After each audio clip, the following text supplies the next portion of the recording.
Hi, this SOS video is about equations with rational expressions, and we can solve them by multiplying by the LCD to eliminate the denominators and make it an easier equation to solve. So vocabulary reminders, restrictions, a value for a variable in the denominator that makes the denominator equal to zero. Remember, any term over zero makes a fraction undefined. So we cannot have a zero in the denominator. LCD is the lowest common denominator, and that's needed to add or subtract fractions. So to solve a rational equation by multiplying by the LCD, first we identify what the LCD is, what number or can all the denominators be factors of, multiply each term of the equation by the LCD, and then simplify it, and then solve the equivalent equation just like we typically do, and finally check your answer to make sure that it is correct. Okay, let's take a look at the first one. This is a fractional equation. I recognize it is not a proportion because even though there are two fractions and an equal sign, there's additional items and there's another math symbol. As soon as I see another math symbol, this is not a proportion. However, I can easily change it to a proportion, or in this case, let's multiply by the LCD, and that way we'll eliminate the denominators. Technically, 10 can be made a fraction, so I'm going to make that 10 over 1. So we need a number that 6, 4, and 1 go into. So my LCD is going to be 12. Okay, 12 is the lowest number that both 6 and 4 are factors of. I'm going to give myself room, so I'm going to rewrite this.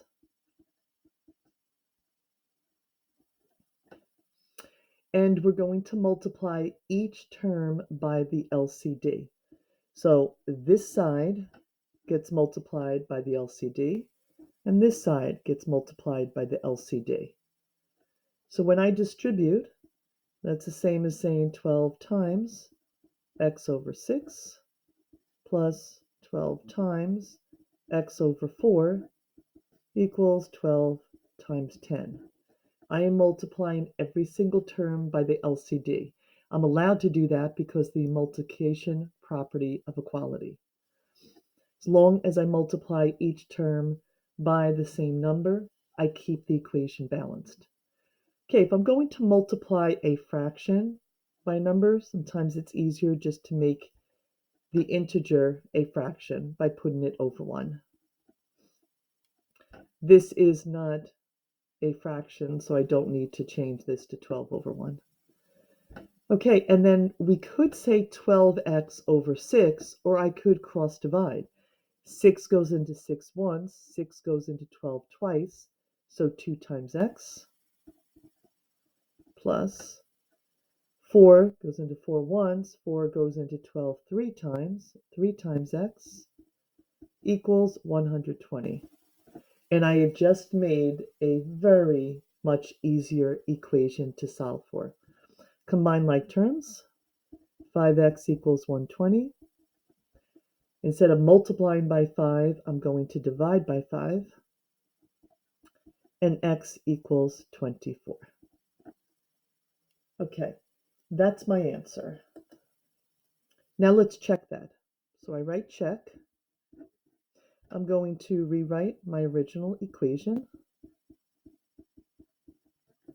In place of the variable, I'm going to put what I think is my solution, what I think is the correct answer. So 24 over 6 plus 24 over 4 equals 10. And now let's just do the calculations. 24 over 6 is 4. 24 divided by 4 is 6. And my check is only complete when the left side looks identical to the right side. So 4 plus 6 is 10, and 10 does equal 10.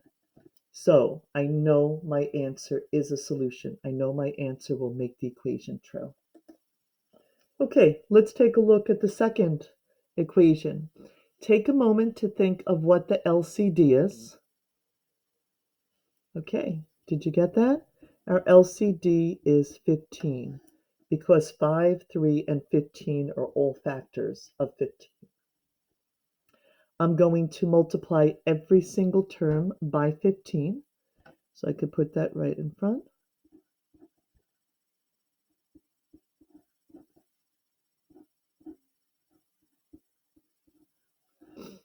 Since I'm multiplying these fractions, I'm going to create a fraction from my integer. And now let's cross divide. So 5 goes into 5 once, 5 goes into 15 3 times. So this is 3 times x plus 5. Plus 3 goes into 3 once, 3 goes into 15 5 times, 5 times 2x. And 15 on the bottom goes into that once, 15 goes in this once, equals 28. Notice I did not divide and then distribute. Reason why I didn't do this is you're staying focused on doing one thing at a time. So the one thing is making sure that we're multiplying by 15 and do the cross division. The other reason why I didn't do this is sometimes when people are in a hurry and this is not written down, they forget to distribute the outside number to the second term. So as quickly as you do this, you just write this down. Now this is a much easier equation to solve. So I'm going to, you should pause your video, solve this, start the video again, see if you did it correctly. Okay, so the 3 outside, I'm going to distribute to both terms. This is 3x plus 15. Positive 5 times a positive 2x is a positive 10x, and that equals 28. Combine like terms, so we have 13x plus 15 equals 28. And now to solve for x, we go in reverse order of PEMDAS. So instead of adding 15, I subtract 15. I get 13x, that's a zero pair, equals 13. Instead of multiplying by 13, I divide by 13. And x equals 1. Okay, again, you want to pause the video to do a formal check to make sure that 1 is the correct answer. When you're done, start the video again. Okay, remember with your check, you write your original equation, then we substitute for x the number that we think is going to be our correct answer, and then we do the math. 1 plus 5 is 6, so we have 6/5 plus 2 times 1, 2/3.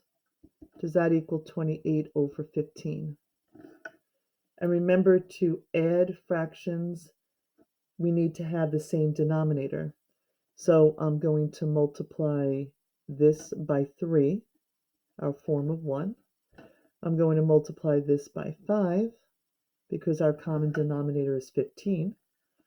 So I have 18 over 15 plus 10 over 15 equals 28 over 15. And now that I have the same denominator, I can keep the denominator and add the numerators. And 28 over 15 on the left does equal 28 over 15 on the right. So I know my answer of x equals 1 is correct. So remember, when we solve a rational equation, we can easily multiply by the least common denominator, and that way we eliminate the denominators, and it makes it a much easier equation to solve.